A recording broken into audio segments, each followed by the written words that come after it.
Look, here my boy Jordan McFadden. Look, we middle of the week, watch some film.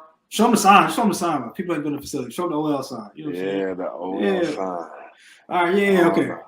Look for the biggest. My boy J Mac in the building. All right. Couple things. We're gonna go first game. We'll get some more stuff about O line, but just thinking about last game. Seems like I had a good job until you know what I'm saying towards the end. But as far as the offense, people see the offense. Man, all the skilled players, everybody knows football. The game is won in the trenches, and This year has been a super exciting year compared to last year offensively. And what would you accredit that to?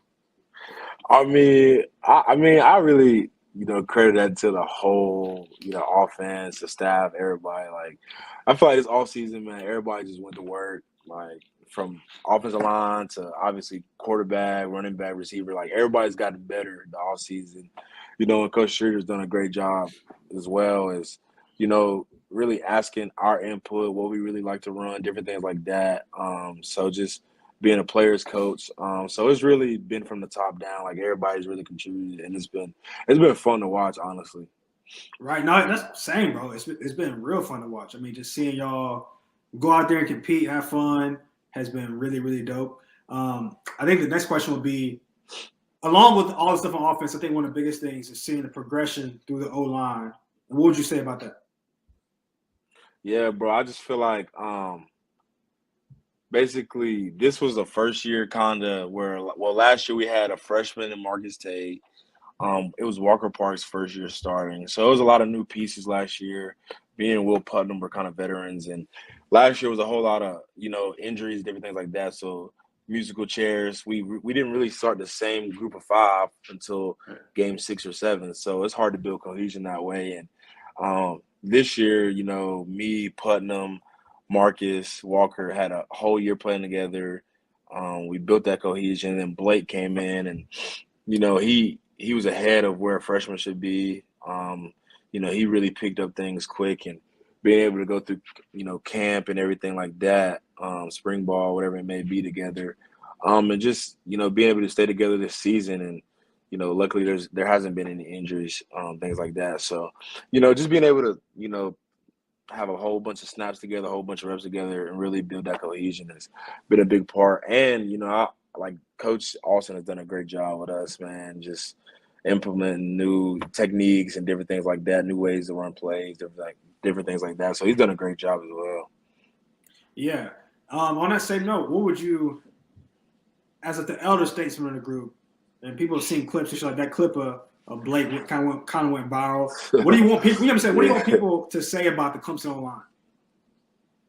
Bro, I think the biggest compliment you can get as an offensive line is that you play nasty, and I think that clip of Blake is like kind of a great example, of kind of how we play this year. I think we've had a different edge to ourselves, and we're just a group that really cares, wants to win, wants to be successful, But I think the biggest compliment you can give an offensive line or offensive lineman is, that they're just playing physical, playing nasty.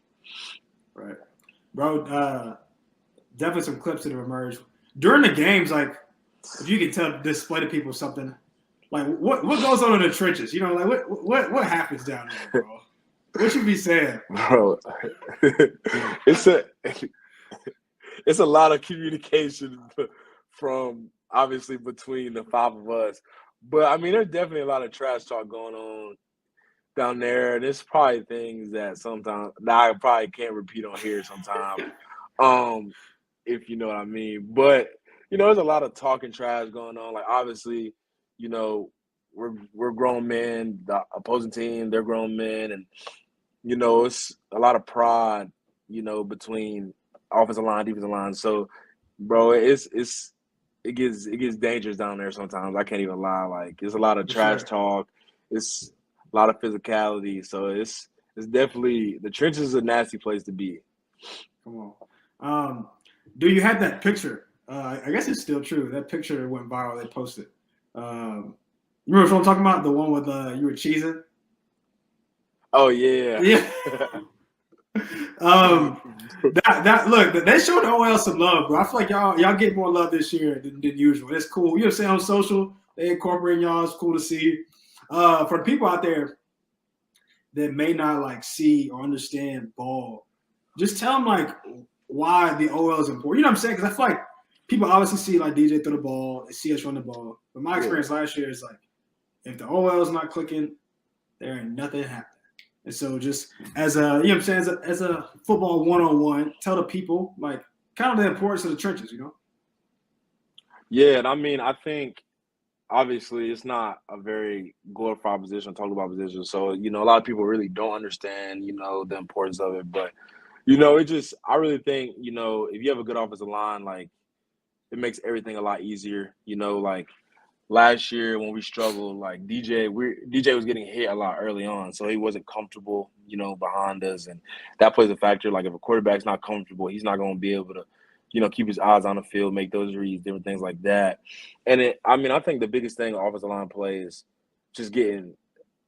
You don't really understand how tough it is to get 5 people on the same page every single play, and you can have 4 people on the same page, but if one person is doing the wrong thing or blocking the wrong person, then it's a sack, it's a fumble, it's a tackle for loss, different things like that. So, playing offensive line, obviously it's not a glorified position and it comes with the territory, but I think the people, who understand football and, have really watched it, understand, the importance of offensive line play. And, we're not looking to be glorified. It just comes with the territory, but we take pride and we understand, how important it is for us to play well. Yeah. During the games, what brings you the most joy? Yeah. Obviously scoring points is probably it's the name of the game, scoring points. I think when you get a knockdown or a pancake block, like realizing that you just put another grown man in the dirt, that definitely brings you some excitement. But most of the time, like I don't even see if DJ throws a touchdown or Shipley scores. Like I don't even see it most of the time. But just hearing, the crowd, especially when we play at home, hearing the crowd start screaming, most of the time that something good has happened. So especially getting Ship going, getting Phil Maffa or Kobe Pace going like that brings me joy seeing the running backs, have great games. Yeah, what would you kind of on that set? We'll get some more guys that ended kind of how the season's going, but talk about a couple of guys. To me, we both were there last year with DJ, and we both saw just the adversity DJ faced last year. To see him do what he's doing this year, how cool is that for you to see? Bro, it's been amazing. Just because, he got so much of the blame last year, and it was like not even close to being his fault. Like he just took all the blame. He didn't say nothing. He didn't point fingers. And bro, he just went to work this all season, dog, and like he's proven so many people wrong. Like now, all of a sudden everybody's a DJ fan, So it's been fun to watch, bro. And he's still the same old humble person that he's been. Even though things are going well for him. So, it's been exciting to watch, bro. And he's doing now what we all knew he was capable of doing. I think last season was a blessing in disguise. And, he's going to continue to do great things. But he deserves everything coming his way. What do you think makes him, like when you watch the film on Sundays after the game, what makes him such a special quarterback? Right. I think, a big part, especially playing the quarterback position, is just the way he prepares, bro. Like, I'm a big film watcher, but I'll leave the facility at 9:30, 10 o'clock, and DJ's car would still be outside because he's in here watching film, So he literally is up here watching film during the day, at night. So he prepares like a pro, and I think that the way he practices as well, like he takes practice reps, as if they were game reps. He, is making his reads on the field in practice, different things like that.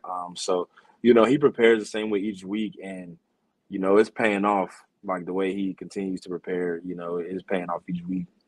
Definitely paying off. And then going to another guy on offense that we all kind of knew that this was going to be, what it's going to be. But to just talk about, like, seeing Will Shipley emerge. Yeah. Bro, it's like Ship is special as well, man. Like, Ship, like Coach Sweeney says it all the time, Ship literally has one speed, and that's like wide open. Like he no matter what we're doing, he goes full speed. And he just plays with a fire that, I haven't really seen from a lot of people, throughout my career. Facts. Like he talks junk, he does whatever, like he gets himself going. But Ship is one of the hardest workers I've been around too. Like he's always in here, whatever, maybe watching tape, stretching, do whatever, he can do to get the extra edge on our opponents. But yeah, man, he's worked his tail off, to get where he is today. And all you can ask for as an offensive lineman is for your running backs to run hard, and he does that every time he touches the ball. Yeah, bro. And there's a lot more weapons on the side of the ball, which is cool to see, man. I think receivers are stacked. You got a bunch of dudes in that room that making plays. Yeah, Obviously, Kobe going out, but Phil also a special talent. Then even the quarterback room, I feel like if DJ went down, like y'all got some depth in there, so we all be fine. yeah, bro, we got some dogs. Yeah, bro. I think it's gonna be cool. As far as like just describe, because last season was a year of adversity. It was the smiles were very few and far between. But just tell people because from the outside looking in, like knowing beat apart teams, it really looks like y'all got a really tight team. And y'all having a lot of fun. Just describe what that has felt like this year.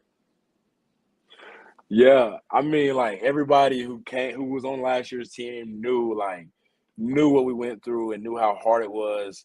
And I think like with it being my last year, I think my whole thing is just trying to embrace everything, trying to keep a positive outlook on everything, and like, bro, we truly are having fun. Like even on Tanoga Tuesdays or Hurricane Man Wednesdays, whatever it may be.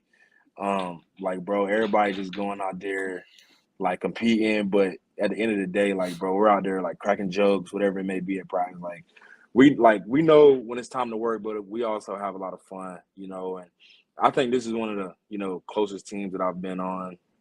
Like everybody's just close, everybody has a love and appreciation for each other, and like that's what you want in a team, bro. And it makes it fun to come up here every day and practice and meet and everything like that. Right. The slogan, I don't know if y'all have it on shirts, but I've seen like the slogan for this year's team was "It's personal." One, who came up with that, and then what's like the mentality behind that for people? Bro, I'm not even gonna lie, I don't even know who came up with that. Like I'm not even gonna lie to you. But I mean it was personal for everybody. Like we heard at the end of the day, like everybody on social media, we heard everything that was said about us. We heard how we weren't going to be good again this year, or whatever it may be, even though we won 10 games last year. But we're not going to talk about that. Yeah. But we heard the talk about how we're not going to be good or how the offensive line, da-da-da. And, like, at the end of the day, it's kind of about, what we think. And, bro, like, hearing all that, it kind of annoys you, but it's like, all right, like I hear you, and we at the end of the day, we got to show you better than we can tell you. So kind of everything we've done, we've attacked the day like it's like we got to prove a point. We're in the same team that we were last year. We got to show that. What else do you feel like? All right, so you've answered a lot of questions this year, but at the same time, throughout the season, you try to still develop, continue to improve. Yeah. What do you feel like is next, like for the team or for the offense or both, for y'all to be like the team, you know what I'm saying? The championship team that we all want to see and y'all want to be. Bro, it's just putting 4 complete quarters together, with offense, special teams, and defense. Like, there's been games where the offense has played well, defense maybe didn't play as well. Defense played lights out, offense maybe not as well. So it's like once and the good thing about it is we haven't put 4 quarters together, offensively, defensively, special teams, and we're still 7-0. And so I don't think people understand. I think we do in this building, but when we put it all together, bro, I think it's gonna be really scary. Like I think it's gonna be ugly for people once we put that all together. And that's kind of what Coach Sweeney's preaching to us. Like, in order for us to be the team we want to be, we got to take that next step. And I think, everybody hears the message, everybody's locked in, and I think we'll show that in the games to come. Come on.